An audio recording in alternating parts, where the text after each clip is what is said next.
everybody.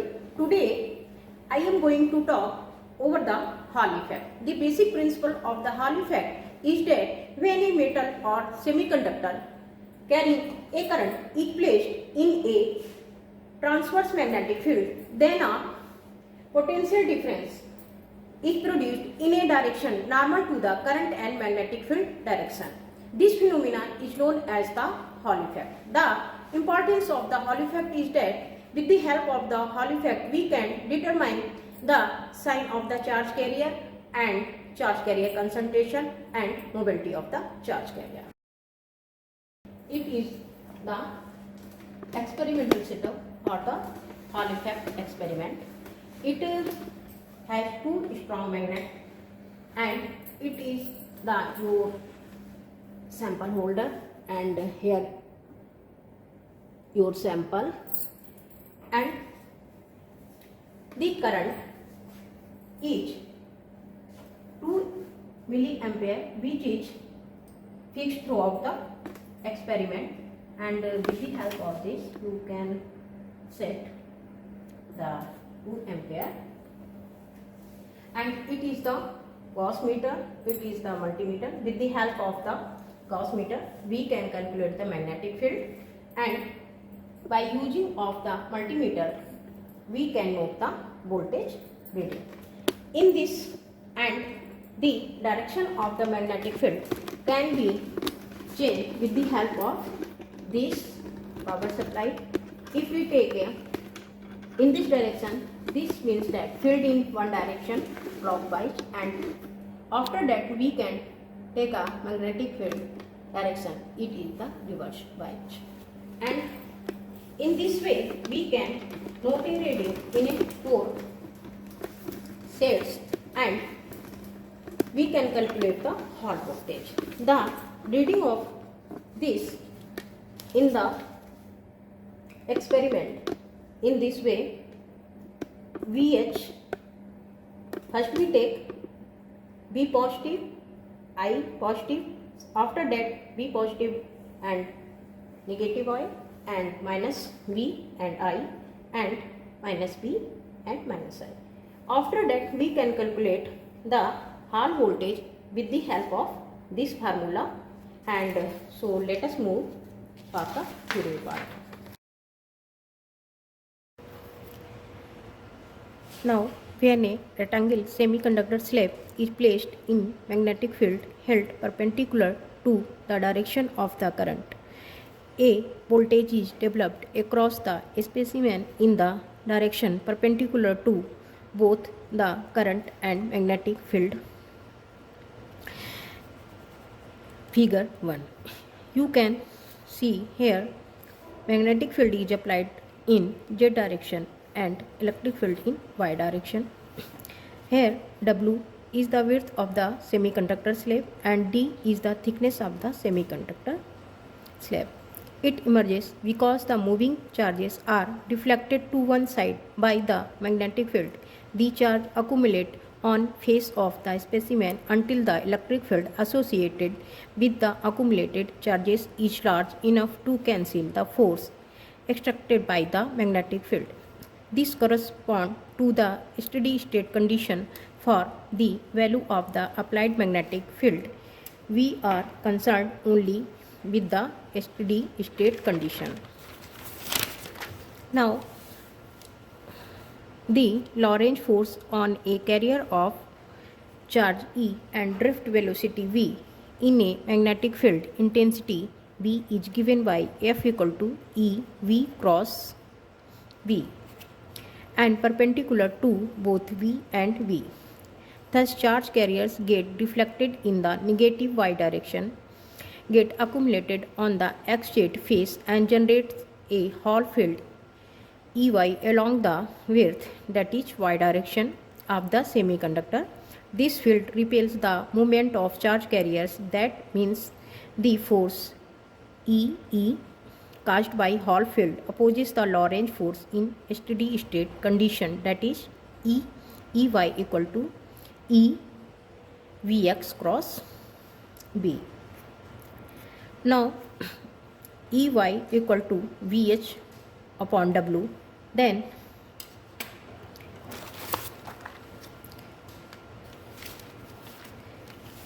Vx is related to current Ix flowing in the x direction such that Ix equal to Ne Vx into A, where N is the number of the charge carriers per unit volume and A is the area cross sectional area and the value of the A is W into D.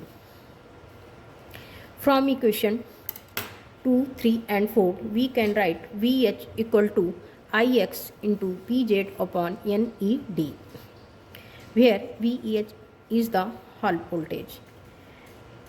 But RH is also written in terms of the N, which is RH equal to 1 upon Ne. RH is the Hall coefficient, then Vh equal to Ix Vz into RH upon D. The parameter RH is called Hall coefficient, thus measurement of the Hall voltage can give the concentration of charge carriers. Also the sign of Hall voltage can determine the nature of the charge carriers. The physical significance of Hall coefficient. Let M and E be the mass and charge of electron, V be the velocity of the electron, then the force on electron due to electric field, F equal to E into E. The force on the electron due to magnetic field is given by F equal to EVV. Since the two forces balance each other, then we can write E equal to VEV from equation 8 and 9. Then E equal to B into V.